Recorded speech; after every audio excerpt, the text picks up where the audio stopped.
입니다. 자, 그러면 이어서 저희가 서울 시청자 미디어 센터 류위훈 센터장님, 그리고 방금 해주신 서울 성북 마을 미디어 지원센터 이호섭 차장님 두 분을 모시고서 저희가 질의응답 시간을 한번 가져보려고 합니다. 우리 두 분께서는 저쪽 자리로 이동을 해주시고요. 네.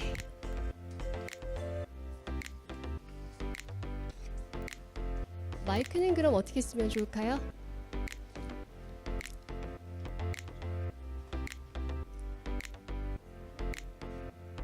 네. 저도 같이 네. 예. 네, 저도 이렇게 앉아서 하겠습니다. 감사합니다. 자, 우리 시청자 미디어 센터 서울 시청자 미디어 센터 류현 센터장님께서는 이제 베리어 프리와 관련해서 이제 쭉 말씀을 주셨고, 그다음에 우리 또 이호섭 사장님께서는 마을 미디어가 얼마나 중요한지 이거에 대해서 지금 그 사례와 함께 노원구 좋아하신다고 아까 막 말씀하시면서 여러 가지 사례들을 얘기를 해주셨는데요. 이 발제 들으시면서 궁금했던 내용이거나 혹은 이런 얘기들 하고 싶었다 하셨던 거 혹시 있으신 분들 계시면은 손 한번 들어주시면 저희가 마이크 전해드리도록 하겠습니다. 궁금하신 사항? 네. 마이크를 조금 어떻게 전해주실 분이 계실까요? 잠시만요. 저기 예, 선생님께.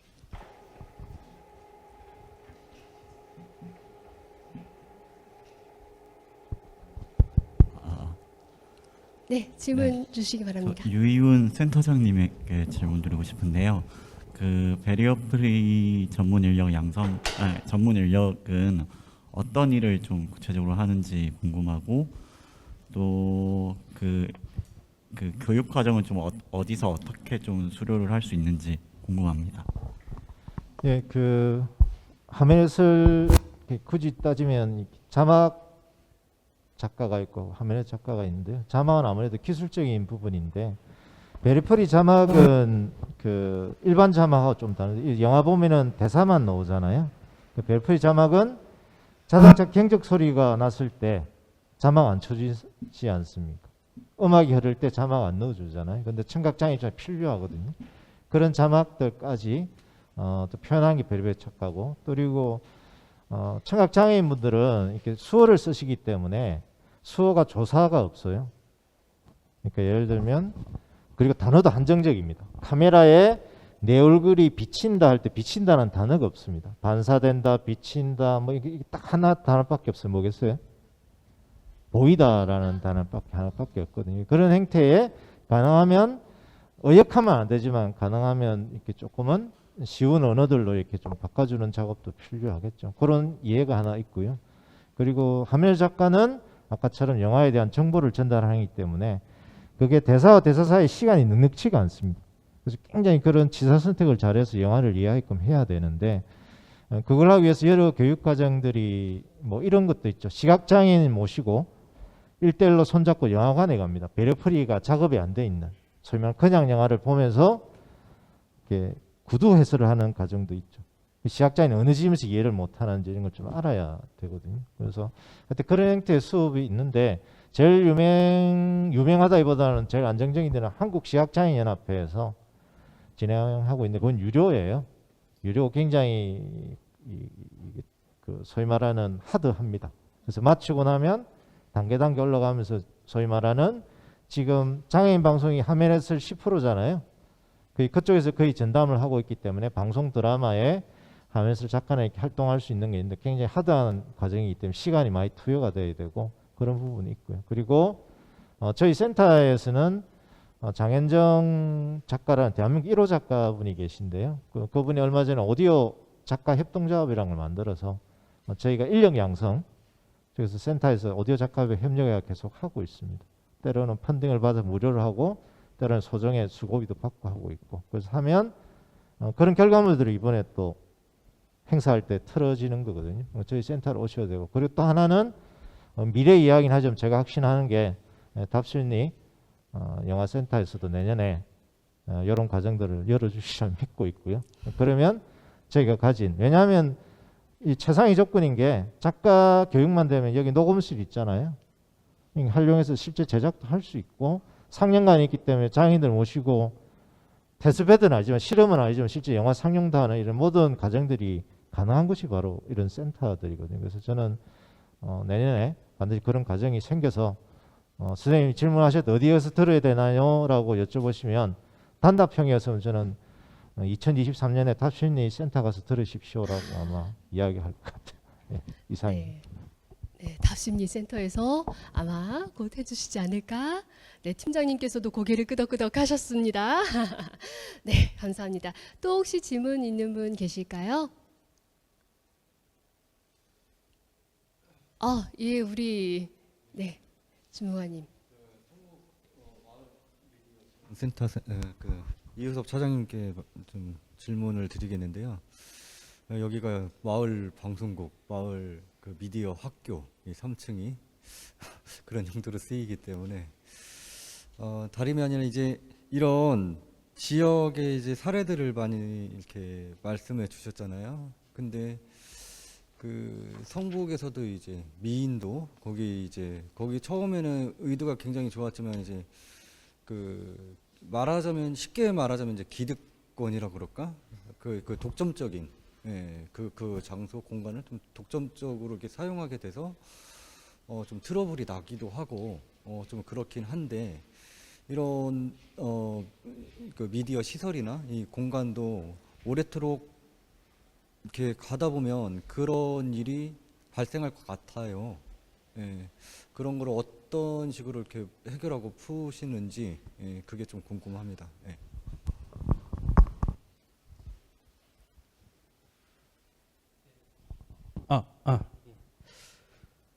방금 말씀하신 부분에 있어서 뭐 성북구뿐만 아니라 서울시에서도 그렇고 해당하는 비슷한 내용으로 질의하는 의원들이 많이 계십니다. 근데 제가 한 가지 말씀드릴 수 있는 것은 이 지역사회 활동가들이 어떤 식으로 환기될 것인가를 얘기를 하시는 경우가 있어요. 어떤 식으로 바뀌거나 새로운 형태의 무엇을 해야 된다고 말씀하시는데 사실상 지역사회에 살고 계신 분들은 쭉 오랫동안 거기 살고 계신 분들이에요. 사실상 뭔가를 바뀐다, 새로운 사람들 바뀐다라는 것은 어려운 겁니다. 그거는 거기에 있는 거주민들이 바뀌어야 되는 것이에요.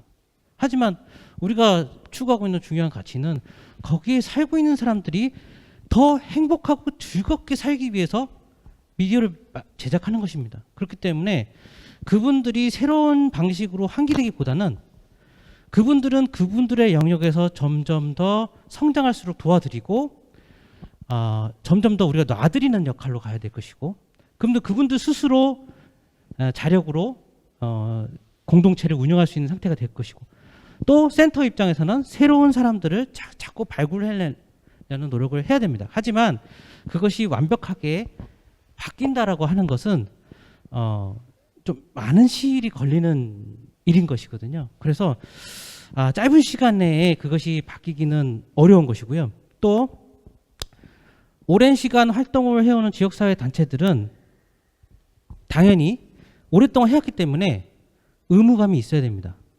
지역사회를 위해서 내가 어떤 의무를 이행할 것인가에 대한 고민들이 있으셔야 되세요. 근데 아까 말씀하신 분이 그런 고민은 없이 내가 그 미인도 사례는 아닙니다. 그런 고민도 없이 내 기득권을 차지하기 위한 행위를 하는 곳이 있다고 한다면 저는 그거는 그 지역사회의 일원이 아니라고 생각해요. 그 지역사회의 일원은 그렇게 생각 안 합니다. 내가 이 마을을 위해서 우리 지역을 위해서 봉사를 하려고 있지 내가 여기서 기득권을 차지하려고 생각하지가 않습니다. 왜냐? 그 기득 자체가 크지 않거든요. 우리가 뭐 국회나 뭐 어떤 대한민국 전체를 두고 산다면 어떤 자본적으로 엄청난 큰 기득이 있을 수 있겠지만 지역사회에서는 그렇게 크게 기득이 있지가 않아요. 지역사회를 봉사를 한다는 생각을 하고 있는 것이죠. 그렇다면 그분들이 새로운 영역에서 더 잘 봉사를 하실 수 있게 비전을 제시해 드리면 됩니다. 그러면 자연스럽게 거기에서 더 성장하셔서 바깥으로 나가실 수 있게 도와드린 거죠. 나가라가 아니라 더 나은 다른 방향을 제시해 드리는 게 더 좋은 방법이라고 생각합니다. 그래서 이제 그런 방식의 접근법을 좀 추천을 해 드린다고 생각합니다. 네. 그 어떻게 보면 그 미디어 센터 운영에 대한 저도 뭐 2005년부터 운영을 했지만 기본적으로 어떤 독점에 대한 문제, 또 특정 단체의 어떤 그 헤게모니의 문제 이런 것들은 항상 센터에서 많이 드러나거든요. 저희는 강력권이긴 하지만 그건 어느 조직이든 물적 토대들이 있고 활용하는 분들이 있고 있다 보면 생겨나는데 굉장히 건조하게 말씀드리면 제일 중요한 거는 규정과 규칙을 많이 이렇게 느슨하지만 그래도 단호한 이런 것들을 조금 정해놓는 것, 그리고 어느 정도까지 유연하지만 이렇게 넘을 수 없는 선들을 정해놓는 것이 이렇게 가장 중요할 거예요. 그거는 답심리 센터 입장에서는 뭐 저희 방통위 센터면 10개고요. 또 전미업 소속 센터 30개가 넘기 때문에 그런 쪽 교류들을 통해서 다양한 사례들이 있고 그것에 이어진 막 규정이나 다양한 규칙들이 있습니다. 그런 것들 조금 참조하셔서 처음에 그런 틀들을 좀 잘 세우시면 안 그래도 문제는 생기겠지만 그런 부분에 조금은 부드럽게 진행되지 않을까 싶습니다. 굉장히 어려운 부분 말씀하신 게 어려운 부분을 말씀하셨고 어려운 거를 알고 계시다. 하지만 조금 자문을 구하면 얼마든지 도움을 주실 수 있는, 맞으실까요? 아니요, 이렇게 수많은 네. 미디어 센터들이 있기 때문에 그들의 사례들을 오늘 질문하신 것처럼 듣고 구체적인 사례들을 모으시면, 그리고 그게 결과물들이 각 센터마다 뭐 이용 규정이라는 게 다 있거든요. 그런 것 좀 보내달라면 다 보내주기 때문에 그건 취합하셔가지고 답심리에 맞게 그런 규정들을 한번 따듬어서 하다 보면 오류가 있으면 수정하면 되니까. 근데 뭐 지금도 이렇게 문화재단 차원에서 다양한 이용 시설이 있겠지만 또 미디어 센터라는 게 보면 말씀하셨지만 제작단이나 오셔가지고 꾸준히 해줘야 이게 성과가 나거든요. 근데 그걸 때로는 이게 독점 아니냐라고 비판도 하기도 한다는 거죠. 어떨 경우에는. 그래서 이런 것들이 있어서 쉽게 말하면 장비 대여일수부터 시설 대여일수를 어떤 때는 며칠, 어떨 때는 언제까지 뭐 이렇게 정해놓는 이렇게 각가지 규정들이 있는데요. 그런 부분들을 많이 좀 사례들 모으시는 게 좋을 것 같습니다. 자, 또 질문 있는 분, 네. 네, 지금 제가 질문 드리는 거는요, 뭐 이 자리에서 뭐 답을 찾자라는 이야기는 아니고요. 리윤 센터장님하고 이호섭 차장님 이게 동시적인 같이 드리는 질문이긴 한데요. 이제 첫 번째로는 사실 배리어 풀이라고 하는 그 용어라고 한 그 지칭은 제가 알기로는 이제 건축 관련해서의 처음 시작된 용어로 알고 있습니다. 근데 저는 이 지역에서 이제 지역 주민으로서 이제 생활을 하면서 사실 배리어 풀이라고 하는 그 배리어라고 하는 이야기를 한 번도 본 적이 없고 사실 들은 적도 없습니다. 그러니까는 일단 저희가 배리어 풀이라고 하는 어떤 용어적 개념을 이제 포괄적으로 이제 사용은 하곤 있지만 이게 어떻게 접근에 있어서의 배려와 또 사회적 이제 합의적인 부분들도 상당히 많이 필요한 부분이 있는데 예를 들어서 뉴스를 보거나 미디어를 볼 때 상단이든 하단이든 장애인을 배려하기 위해서 하나의 영역들이 이제 10% 정도의 또 이제 지정을 해서 이렇게 할당을 해야 되잖아요. 근데 뭐 예를 들어서 비장애인과 이게 장애인이 이제 판단할 때 장애인에게는 상당히 편리할 수는 있겠지만 비장애인적 입장에서 보면 나에 대한 이걸 참 정말 조심스럽게 이야기를 해야 되는데 볼 권리를 오히려 방해하는 거 아니냐라는 이야기도 있으면서 자막이 오히려 영화를 가리는 거 아니냐, 왜 내가 돈 내고 보는데 왜 나에게 그런 어려움을 주느냐, 불편함을 주느냐, 이제 오히려 역으로 또 그런 의의를 제기하는 분들도 좀 많이 계시지 않습니까? 그래서 저는 사실 이런 부분들을 좀 정책적으로 이야기하기보다는 좀 사회적으로 많이 알리고 소통하고 서로의 배려가 자연스럽게 이제 문화로 자리 잡을 수 있는 그런 어떤 기반의 그 단계부터 좀 해야 되지 않을까라는 좀 이야기를 좀 드리면서 좀 그거에 대한 좀 이렇게 이야기를 좀 같이 좀 막 나눠보고 싶은 이야기라서 답을 찾자는 이야기는 아닙니다. 그리고 하다못해 주차를 했는데 장애인 주차장이 입구에 가까이 놔야 되는 게 사실 배려 풀이지 않습니까? 근데 일반인들이 이러는 거예요. 아, 차대기 불편하게 왜 이쪽에다 이렇게 놨는지, 지나다니기 불편하게 왜 이렇게 놨는지, 이런 것들이 사실을 너무나도 모른다라는 거죠. 그러면서 우리는 배려풀이라는 것들을 강조하는데 사실 배려풀이가 뭔지, 용어가 뭔지도 모르시는 분들이 아마 대다수가 아닌가라고 생각이 되고요. 이제 그래서 보면 미디어, 이제 성북마을 미디어 센터에서도 사실 배려풀이라는 측면으로 보면 접근하기가 사실은 어렵습니다. 저희도 지금 이 답신이 미디어 센터도 사실 저희 지역에서도 답신이 미디어 센터가 있어? 라고 생각하시는 분들이 아마 반 이상이 되지 않을까 생각이 되거든요. 그런 차원에서 보면 이렇게 성과적주의로서 이렇게 접근하기보다는, 그러니까 예를 들어서 100년을 보고 오늘 나에게는 성과가 없다 하더라도 내가 오늘 씨를 뿌려서 100년 후에 뭔가의 결실을 얻어내겠다라고 하는 마음으로 이끌어가서 뭔가를 이렇게 진행해야 되지 않을까라는 이제 이야기를 한번 오히려 또 이렇게 좀 던져보겠습니다. 예. 역으로 제안을 또 이렇게 그래서 뭐 그냥 논의해보자라는 거죠. 이제 네, 그런 반드시 것들을. 필요한 그런 부분이라는 생각이 드는데요. 예. 또 예, 그 뭐 이야기하신 취지에 대해서는 공감을 하고요. 근데 배려풀이 용어는 자체는 이제 건축학에서 시작했지만 우리가 뭐 유니버설 디자인은 많이 들어보셨잖아요.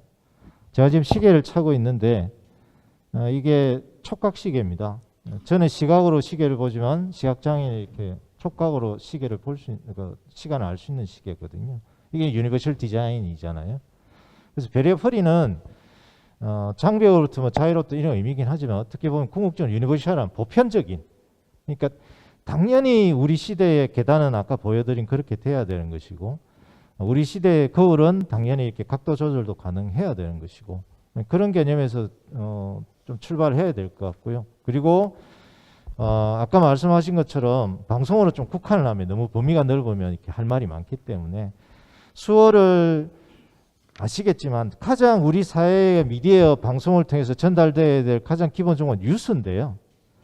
뉴스 9시 뉴스 가장 유명하죠.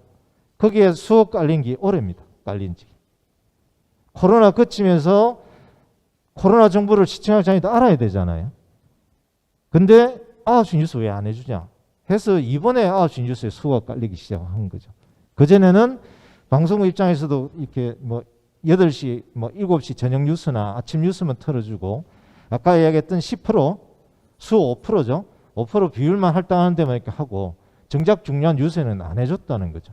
그래서 이게 이제 보편적으로 아까 핀란드 이야기했지만 결국엔 미디어라는 거는 소통이라는 것은 서로의 정보의 균형이 있어야 이게 자유롭게 이루어지는데 시청각 장애인들한테 그런 정보는 최소한 줘야 된다라는 측면에서 시작되는 거고요. 그래서 용어의 문제는 통감합니다. 그래서 시각장애인연합회에서는 배려풀이 영화를 하지 않고 가치보험 영화라고 우리말로 지어서 또 하기도 하고요. 그리고 배려풀이라는 부분에 있어서 이제 일본에서 들어온 개념인데 한계를 많이 가지고 있지만 이것도 이름 짓는데 뭐 이거 저거 소유할 시간 없어서 이렇게 계속 쓰고 있는 것이고 그래서 그런 부분에서는 확대하기 위해서 부분에서는 어떤 용어가 주는 힘이 있어서 그 공감을 하지만 근데 근본적인 취지에 있어서는 좀 더 이렇게 장애인이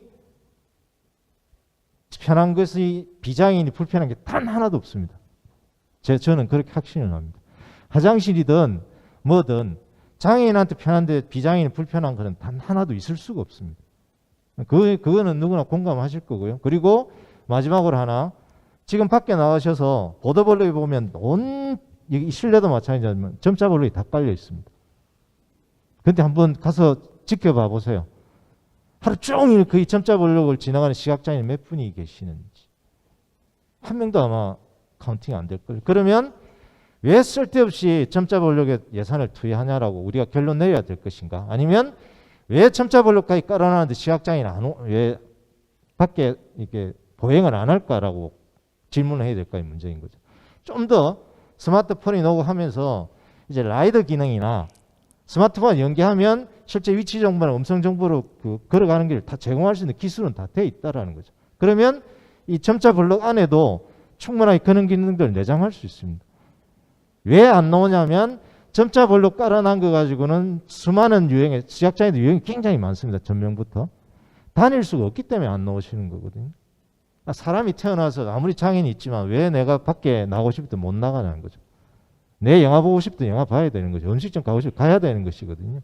그래서 그걸 위해서는 첨자블록을 하나 예를 들면 아직은 부족하다는 것이고 좀 더 시각장애인들 더 맞게 개선이 돼야 된다는 거고, 이것이 베리어풀 미디어는 이런 미디어 콘텐츠에 영화에 방송에 첨자블록을 깔자라는 게 저는 베리어풀이라고 생각을 하거든요. 오늘 이야기했던. 그래서 뭐 여러 가지 주장을 공감이나 그런 의견을 무시하는 건 아니지만 아까 결론은 그렇게 이야기하셨잖아요. 같이 어디 향해 가냐는 부분인데 그 부분에 대해서는 제가 하여튼 땡감을 질러서라도 저는 이렇게 강조하고 싶은 그건 제 주장입니다. 주장. 많은 분들이 저와 공감하는 분들도 있고 그래서 뭐 작은 그런 입장은 알겠지만 거기에 동의할 수는 없습니다. 처음에 장애인이 편리한다고 해놨는데 비장애인이 불편하다라는 부분에 있어서는 저는 그 경험이 없기 때문에 거기엔 동의할 수 없습니다. 네. 예, 뭐 이어서 제 질문하신 걸 이해를 했을 때 마지막에 했던 부분 이제 단발적인 성과보다는 멀리 바라보고 제시를 해야 되는 부분이 있지 않냐 하는 부분에 있어서 저는 그 부분은 동의를 하는 바이고요. 마을미디어가 추구하는 가치도 마찬가지입니다. 단반적인 성과를 위해서 하는 것이 아니고요. 우리 지역사회에서 이루어지는 대부분의 일들이 사회적 합의가 필요합니다.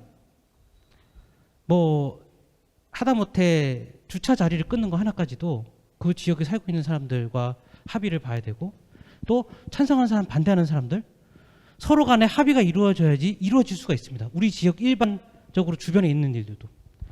그런 사회적 합의가 이루어지는 관계에서 서로 정보가 소통되지 않고 단절돼 있으면 결코 합의는 이루어지지 않습니다. 그 합의가 이루어지기 위해서는 가장 기초적으로 필요한 것은 서로에게 정보가 전달이 되어줘야 돼요. 왜 그어야 하는지, 왜 지워야 하는지, 이 사람이 왜 그어야 하는 이유가 무엇이었는지 반대하는 사람도 그걸 알고 있어야지. 아 그래? 그러면 너와 내가 서로 어느 정도 양보해서 합의를 봐서 결정을 하자가 되는 겁니다. 근데 지금 지역사회를 바라보면 합의가 이루어지지 않는 경우가 상당히 많습니다. 지역사회뿐만 아니죠. 전반적인 사회가 합의에 인색한 사회가 되어버렸습니다. 그러면 이 지역에서 이루어나오는 합의를 어떠한 방식으로 일 것이냐, 소통이 원활해야 됩니다. 그거의 한 과정으로서 시작을 마을미디어나 지역사회에서 이루어진 콘텐츠로 해보자는 겁니다. 그렇게 해서 서로 정보가 교류가 되고 나면 점점점 자동으로 합의를 이루어지는 단계까지 어느 날에는 수년 후에는 될 수도 있지 않을까. 그래서 소통을 원활히 하자라는 취지가 아마 기본적인 마을미디어의 근본적인 방향성이지 않을까 저는 이렇게 생각을 해봅니다. 그래서 아까 말씀하신 부분에 있어서는 동의하는 바입니다. 그 마을미디어이든 베리어프리든 간에 약간 서로 간의 소통과 배려가 먼저 이제 베이스에 자리를 한다면은 서로의 조금 뭐 그런 불편한 그런 부분들이 조금은 줄지 않을까 하는 그런 생각이 들고요. 내년에는 국립국어원에서 베리어프리에 대해서 조금 우리말로 조금 쉽게 누구나 다 알아들을 수 있는 그런 말로 조금 만들어줬으면 저도 딱 베리어프리 이거를 그 시각장애인 그 센터에 가가지고 처음 들었었거든요. 그래서 베리어프리 그 영어를 그대로 해석하니까 그런 뜻이구나 이렇게 되면서 알았는데 국립국어원에서 내년쯤에는 조금 우리말로 편하게 할 수 있는 그런 표현들을 해주면 좋지 않을까 싶습니다. 질의응답이 계속해서 오고 가고 있는데요. 아마 궁금하신 사항들이 더 있으시다면 우리 센터 측에 그 남겨주시거나 하신다면은 또 답변을 해주실 수 있을 거라고 네, 생각합니다. 자, 오늘은 그래서 한예종의 남수영 교수님, 그리고 한국외대 임득은 교수님, 그리고 서울 시청자 미디어 센터 류위훈 센터장님, 성북 마을 미디어 지원 센터 이호섭 센터장님 모시고 저희가 강연과 주제 발제를 함께 들어봤습니다. 이제 마칠 시간이 다 됐는데요. 우리 답심리 영화 미디어 아트 센터는 지난 6월에 개관했습니다. 영화와 미디어로 함께 소통하고 예술을 향유하고 또 지역 주민들과 함께 소통하는 그런 공간이 되기 위해서 노력하고 있는 그런 시설인데요. 그 영화 이상한 나라의 수학자에 보면은 이런 대사가 있습니다. 정답보다 중요한 거는 답을 찾아가는 과정이다. 네, 우리 영화를 사랑하고 미디어를 사랑하시고 또 소통을 하고자 하시는 그런 분들을 위해서 우리 답심리 영화 미디어 아트 센터도 그런 답을 찾아가는 과정에서 최선을 다하도록 노력하겠습니다. 이상으로 2022 동대문구 미디어 포럼 마치겠습니다. 함께해 주신 여러분 고맙습니다.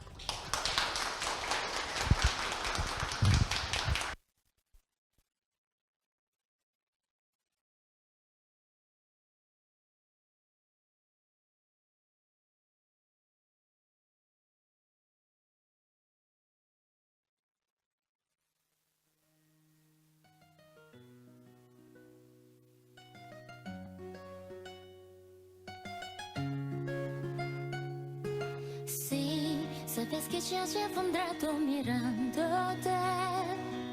Tengo que bailar contigo hoy.